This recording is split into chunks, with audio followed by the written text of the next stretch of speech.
আজ আপনাকে একটা গল্প শোনাচ্ছি। একদিন এক ব্যক্তি নিজের দ্বারে লিখে দিলেন, আজ আমি ভীষণ দুঃখী, আজ আমার সাথে কেউ দেখা করতে আসবেন না। কিছুক্ষণ পরে তার এক বন্ধু এলো, সে সেই লেখা পড়ল, তাও গিয়ে তার সাথে দেখা করল। সে বলল, আমি লেখাপড়া জানি না, কিন্তু আমার বন্ধুর মনের এই বেদনা, এইটা আমাকে সবসময় ডাক দেয়। এরাই হলো আসল বন্ধু। কোনো কারণে আপনি যদি দুঃখ পান, কোনো সমস্যার সমাধান না বের করতে পারেন, এই সংসার থেকে আলাদা হয়ে যেতে চান, তাও এই বন্ধু আপনার সাথেই থাকবে। সমস্যার সমাধান না দিতে পারলেও আপনার সম্বল হয়ে অবশ্যই থাকবে। হয়তো আপনার দুঃখ কম করতে পারবে না, কিন্তু আশার আলো অবশ্যই দেখাবে। যখন আপনি সংসারের থেকে আলাদা হয়ে যান, তখনও আপনার সাথে যুক্ত থাকে আপনার এই বন্ধু, আসল বন্ধু। এবারে আমরা মানুষেরা বড়ই বিচিত্র। তারা সব সময় যে কোনো জিনিসের মাহাত্ম্য দুবার বুঝতে পারে। এক, তা পাওয়ার আগে। দুই, তা হারাবার পরে। এবারে ঠিক এরকমই আমাদের বন্ধুরাও হয়। যদি আজ আপনার বন্ধুরা আপনার সাথে থাকে, তাদের প্রতি কৃতজ্ঞ থাকুন, তাদের প্রসন্ন রাখুন, তাদের মাহাত্ম্য বুঝুন। কারণ একবার আপনি এদের হারালে অনুতাপ করলেও আর এদের ফেরত পাবেন না।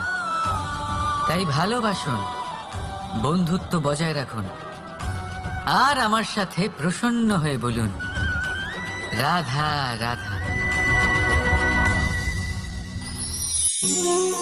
আমাদের মধ্যে বহু মানুষ মাঝে মাঝে নিজেকে অকর্মণ্য মনে করি, ভেবে নিই যে এত চেষ্টা করার পরেও কিছুই পেলাম না, আর হয়তো পরেও কিছুই পাবো না। আর সেই জন্য নিজের জীবনের সমস্ত বোঝা অন্য কারোর কাঁধে চাপিয়ে দিই, নিজের ওপরে বিশ্বাস হারিয়ে ফেলি। কেন বুঝতে পারেন না এই কথাটা?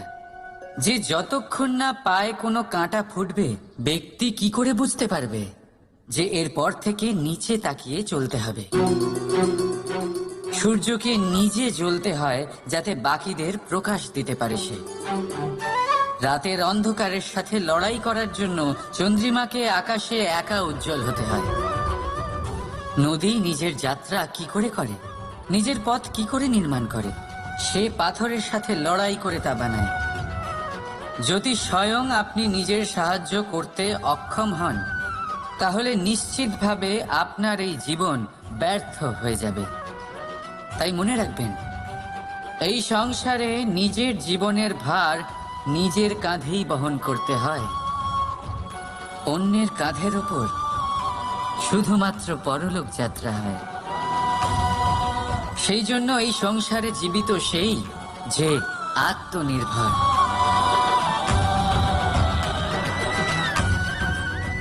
রাধা রাধা। সময়, কথায় বলে সময়ের পূর্বে কিছুই হয় না। প্রতিটা ঘটনার একটা সময় থাকে। সময়ের আগে না সূর্যোদয় হয় আর না সূর্যাস্ত হয়। সময়ের পূর্বে গাছে না ফুল ফোটে না ফল ধরে। কিন্তু একটা কথা ভেবে দেখুন, যদি বর্ষা আসার আগে কৃষক ভূমিকে না প্রস্তুত করে, বীজ রোপণ না করে, তাহলে কি ফসল ফলবে? যদি কোনো যোদ্ধা যুদ্ধের পূর্বে নিজের অস্ত্রের ধার না দেয়, তাহলে সে যুদ্ধ কি করে লড়বে?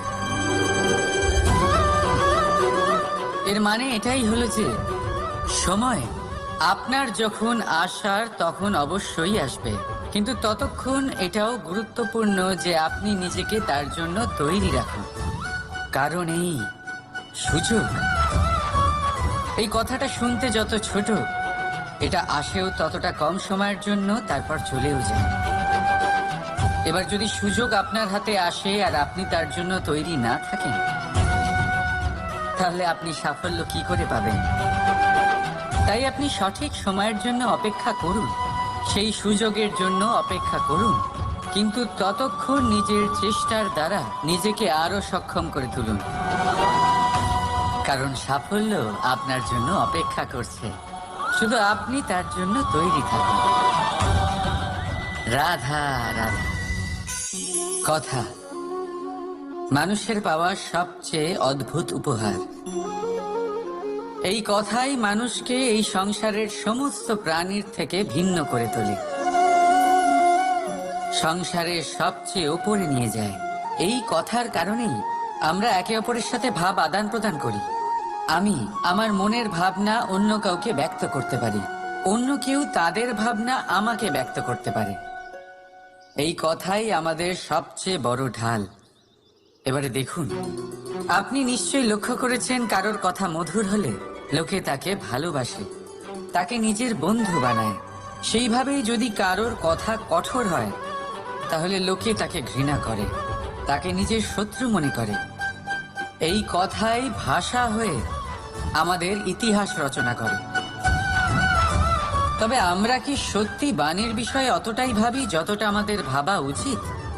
ভেবে দেখুন, মানুষের কথা বলতে শিখতে কত সময় লাগে। কোনো বালক 1.5 বছর বয়সে কথা বলতে শেখে, কেউ 2 বছরে, কেউ 3। এবার দেখুন, মানুষ 1.5 বছর বয়সে কথা বলতে শিখে গেলেও তার কি বলা উচিত এটা সারা জীবনেও শিখতে পারে না। এর উপরে মনোনিবেশ করুন, এটা বোঝবার চেষ্টা করুন কি বলা উচিত। নিজের কথা শুদ্ধ করুন, নিজের কথা মধুর করুন, আর সেই মধুরতার সাথে আমার সঙ্গে বলুন, রাধা রাধা। এই লক্ষ্য আসলে কি? এই লক্ষ্য তাই যা আমরা পেতে চাই। এই সংসারে সুখী কে হয়? সুখী সেই যে তার লক্ষ্য পেয়ে গেছে। দুঃখী কে হয়? দুঃখী সেই যে তার লক্ষ্য এখনো পায়নি।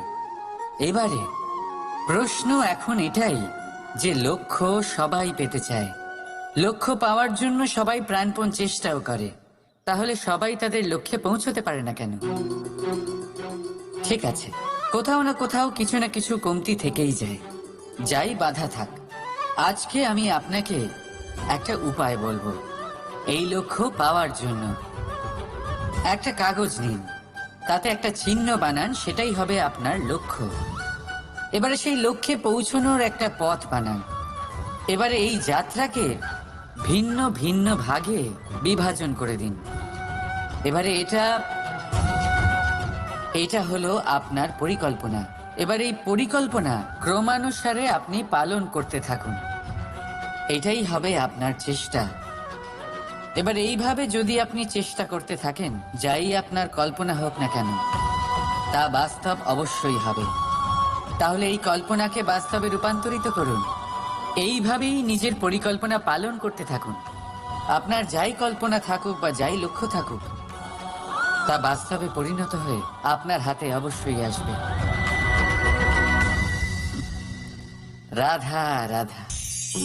বাবার এক মিত্র ছিলেন, বড়ই দুঃখী ছিলেন, বিপদে পড়েছিলেন।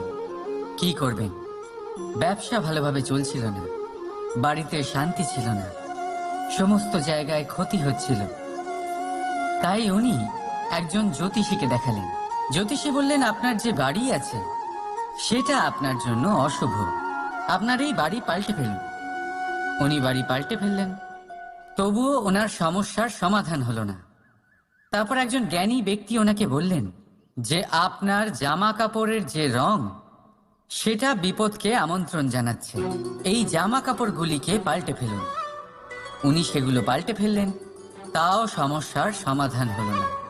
আবার একজন জ্ঞানী ব্যক্তি বললেন যে আপনার আশেপাশে যে মানুষজন রয়েছে তারা এটা চায় না যে আপনি সফল হন, তারা আপনার ক্ষতি চায়, তাদের সাথে সমস্ত সম্পর্ক ভেঙে ফেলুন। তো উনি সম্পর্ক ভেঙে ফেললেন, কিন্তু তাতেও ওনার জীবনে কোনো পরিবর্তন এলো না। তার মানে তিনি বাড়ি পাল্টালেন, জামা কাপড় পাল্টালেন, সম্পর্ক পাল্টালেন, যেটা পাল্টালেন না তা হলো স্বভাব। এই যে স্বভাব, এটা অত্যন্ত গুরুত্বপূর্ণ। এই স্বভাবই আপনার ব্যক্তিত্ব তৈরি করে। তাই নিজের স্বভাব শুধরে ফেলুন, তাতে ভালো পরিবর্তন আনুন, সব কিছু ভালোই হবে। রাধা রাধা। ক্রোধ, লোকে বলে যে এই ক্রোধ পাপেরই মূল, কিন্তু সত্যি কি এই ক্রোধ পাপের মূল? একটু ভেবে দেখুন, এই ক্রোধ বাস্তবে আসলে কি?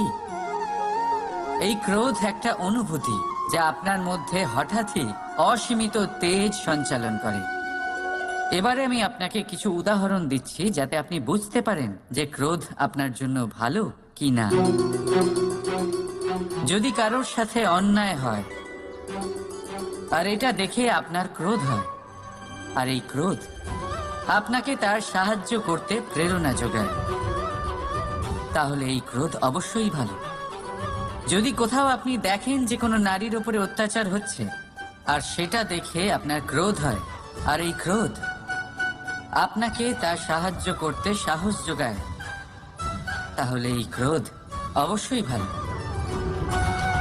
যদি এই সংসারে কোথাও আপনি কোনো অনৈতিক কাজ বা ছলনা দেখেন আর আপনার তাতে ক্রোধ না হয়, কিছুই অনুভব করেন না, তাহলে এটা কাপুরুষতা। তার মানে এটাই যে আপনি আপনার মনুষ্যত্ব হারিয়ে ফেলেছেন। তাই এটা বোঝার চেষ্টা করুন, আপনার ক্রোধের তেজের ব্যবহারের উপরে নির্ভরশীল হলো এই ক্রোধ আপনার জন্য পাপের সমান, নাকি এই ক্রোধ আপনার জন্য পুণ্যের স্থাপক। রাধা রাধা। মোহ, শাস্ত্রে লেখা আছে যে মোহ শুধু সেই ব্যক্তিকেই নয়, বরং সেই আরেক ব্যক্তিকেও বিনাশ করে দেয় যার ওপরে সেই মোহ আছে। এবারে লোকে কি করেন, এই শাস্ত্রে লেখা কথাগুলি শুধু শাব্দিক অর্থে নেন। এই মোহ, দেখুন, এটা শুভ হতে পারে, শুধু এর রূপ ভিন্ন ভিন্ন হয়। এটা ভালো করে বুঝতে হবে। এবারে মোহ যদি কোনো বস্তুর উপরে থাকে তাহলে তা লালসা হয়ে যায়। মোহ কোনো বিশেষ ব্যক্তির উপরে হয়ে গেলে তা প্রেম নয়, আকর্ষণ হয়ে যায়।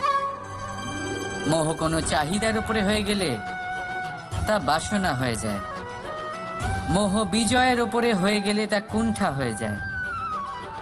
মোহ নিজের সংস্কৃতির উপরে হলে আপনাকে সংস্কৃতির রক্ষক বানায়। যদি এই মোহ নিজের গুণের উপরে হয়, তাহলে সেই শিল্প দ্বারা আপনি এই সংসারে অদ্ভুত সব কাজ করতে পারবেন।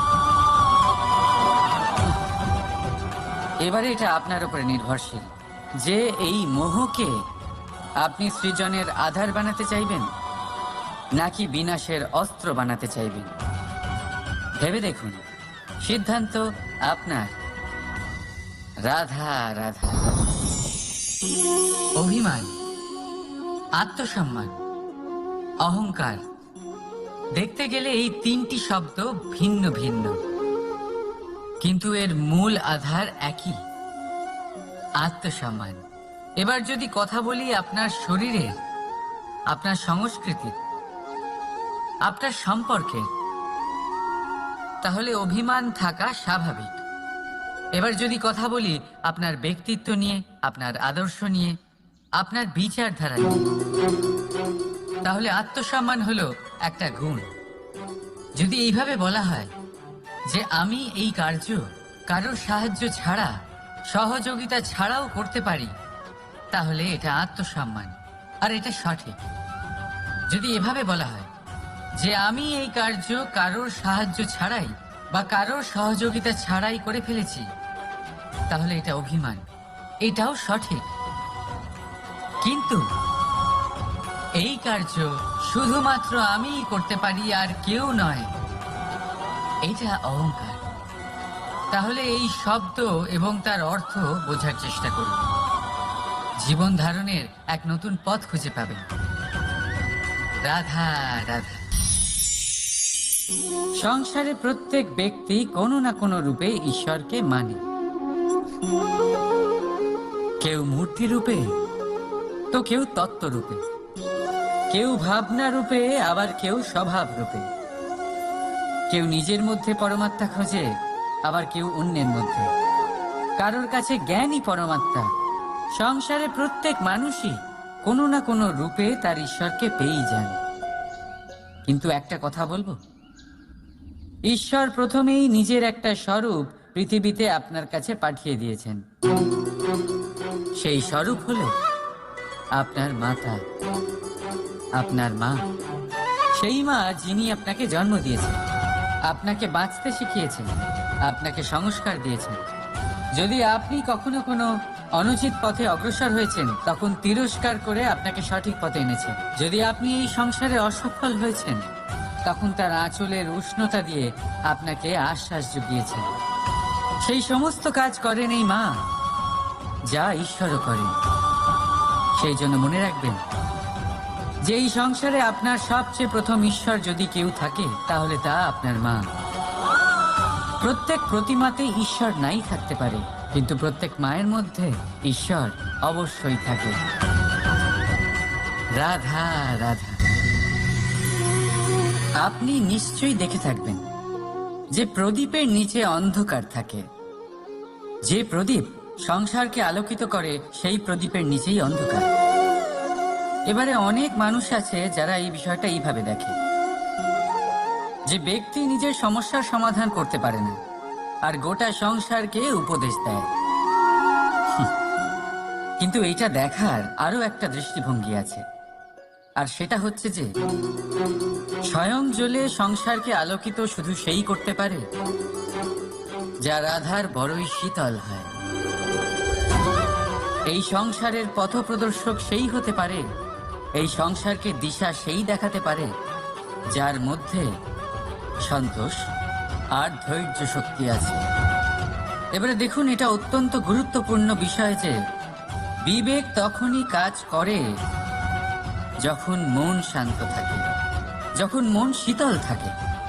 তাই যদি আপনি এই জীবনে কোনো বড় কর্ম করতে চান, তাহলে সর্বপ্রথম আপনার এই মনকে, এই বিবেককে, এই হৃদয়কে, এই আধারকে, এই ভূমিকে শীতল রাখতে শিখুন।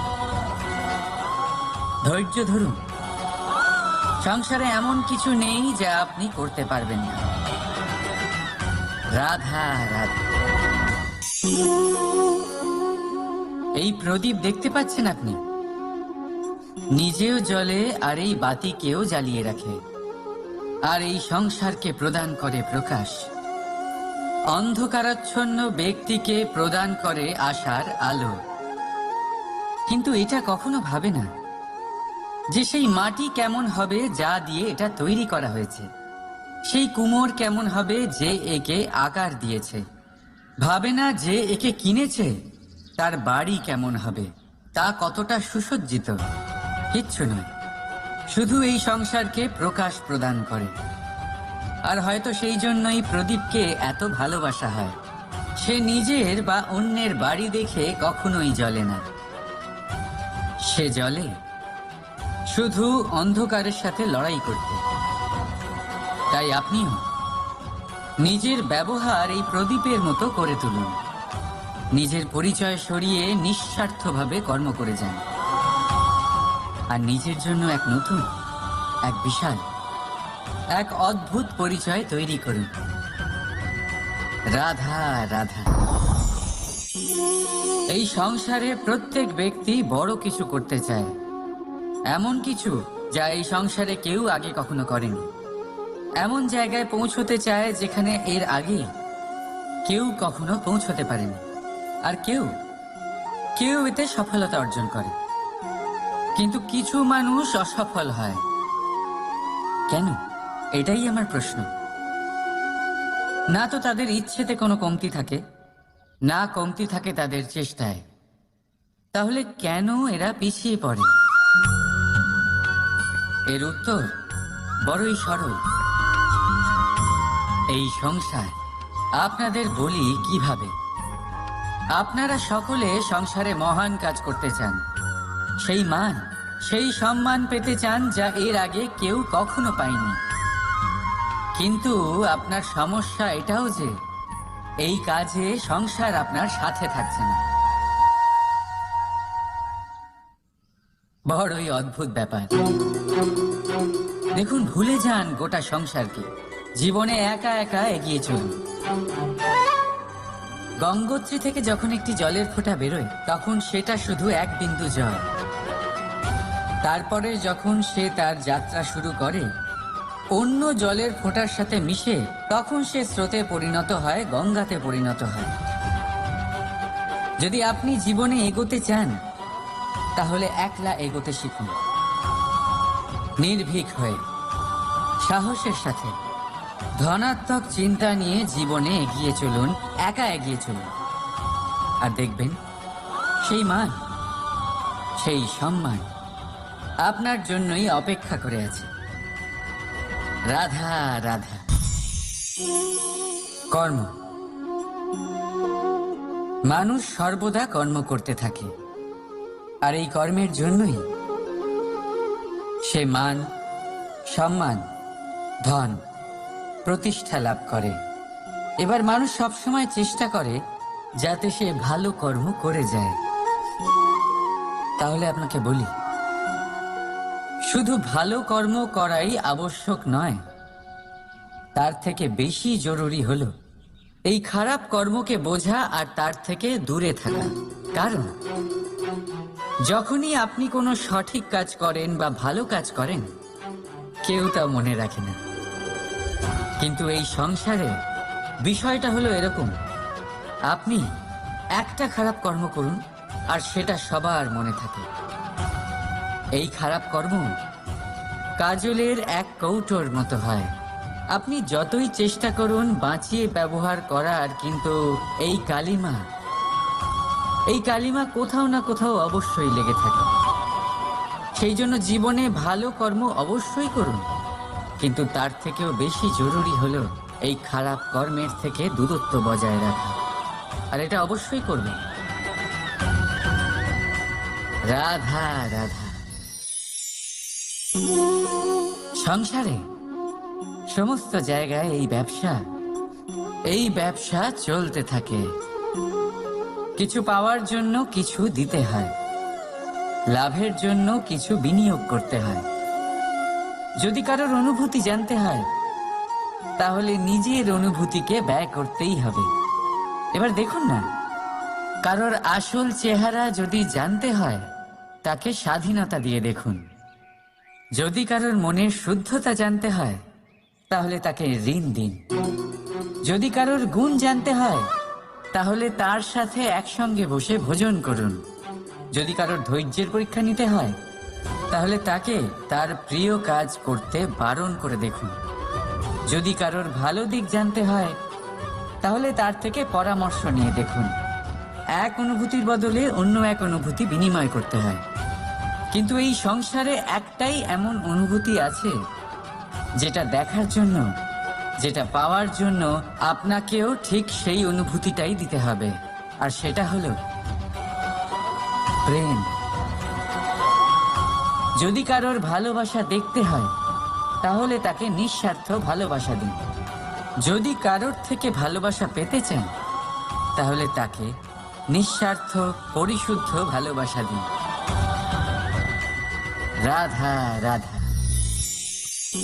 কথায় আছে, সময়ের পূর্বে আর ভাগ্যের বেশি কেউ কিছুই পায় না। এবার এর মানে কি এটাই যে আপনি শুধুমাত্র সময়ের অপেক্ষা করবেন, সবকিছু নিজের ভাগ্যের উপর আর কপালের উপরে ছেড়ে দেবেন, নিজে কিছুই করবেন না? যদি আপনি এরকম করেন, তাহলে আপনি একটা বস্তু অবশ্যই পাবেন: নিরাশা, অসফলতা। এবারে আপনি বলবেন, যদি সবকিছুই ভাগ্য আর সময়ের উপরে নির্ভরশীল হয়, তাহলে আমরা কি বা করতে পারি? করতে পারেন চেষ্টা, পরিশ্রম। এই চেষ্টাই আপনার জীবনে সেই সময়কে আপনার কাছে টেনে নিয়ে আসে, সেই সময়ে যার অপেক্ষা আপনি করছেন।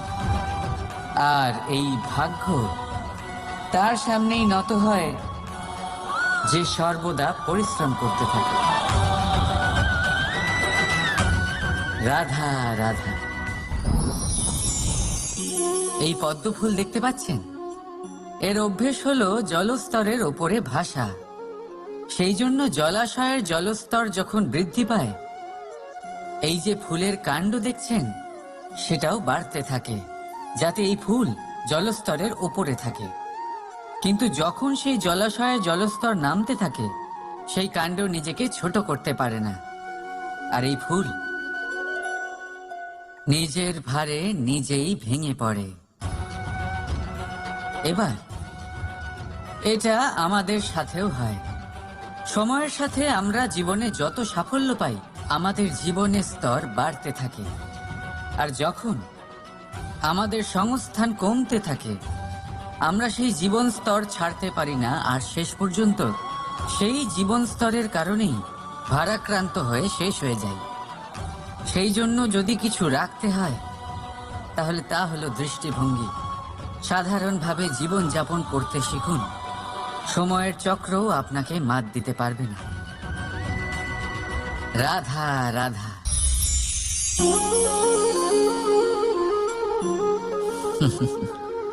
সময়, এই সময় না কোনো ব্যক্তি, না জীব, না বস্তু, তাও সময় জীবিত থাকে।